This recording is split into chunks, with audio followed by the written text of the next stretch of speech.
یک گروه زنان تاجیک از اردوگاه الحول سوریه به نام پرزیدنت تاجیکستان امامعلی رحمان نامه نوشته از وی خواستند که آنها را امرای کودکانش هرچه زودتر به وطن برگرداند.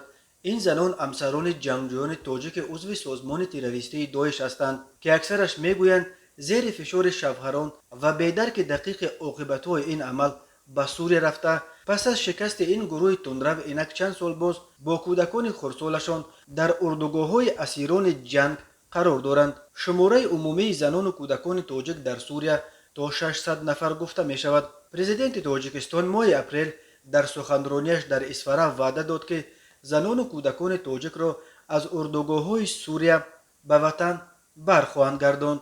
این پیام امامعلی رحمان تا سوریه نیز رسیده است و زنان تاجیک در نامه‌شان می نویسند که این به ما امید به آینده خوب بخشید. زنان تاجیک در نامه‌شان به امامعلی رحمان همچنین نوشتند که نرخ عمل شوهرانشان را اکنون یکجایه با کودکان خردسال خود پرداخت کرده ایستادند. در انتظار بازگشت به وطن هستیم و خاک وطن را بالاتر از همه چیز می‌دانیم. ما عذاب دیدیم که خدا به کسی نشان ندهد. نمی‌خواهیم فرزندانمان در این ملک آینده نو خوب داشته باشند، نوشتند این زنان در نامه‌شان. زبیدالله زبیدزاده سفیر تاجیکستان در کویت که مسئول برگردانیدن زنان و کودکان از سوریه و عراق نیز هست، روز 10 ایون به رادیو آزادی گفت مسئله همانا در دستور کار قرار دارد و سفارت کارها را دوام داده ایستاده است. او بدون آوردن کدام سنه و زمان مشخص گفت در این باره سفارش رهبری دولت است و آن حتما اجرا خواهد شد. اما یکی از مؤلفان نامه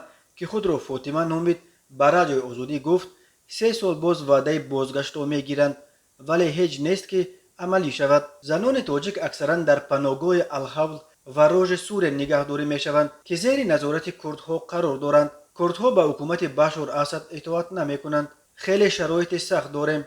وقتی 3-4 تاجیک در لاگر الحول بود مقامات تاجیک میگفتند اگر یک هواپیما آدم شود میبریم. حاضر 2 هواپیما آدم جمع شده است. از دور میگویند که میگیریم لیکن نمیگیرند. فرزندان جز سنگ و خاک جز خیمه ها چیزی نمیبینند، گفته است فاطمه. تنها در اردوگاه الحول حدود 400 زن و کودک تاجیک نگاه داشته می شود.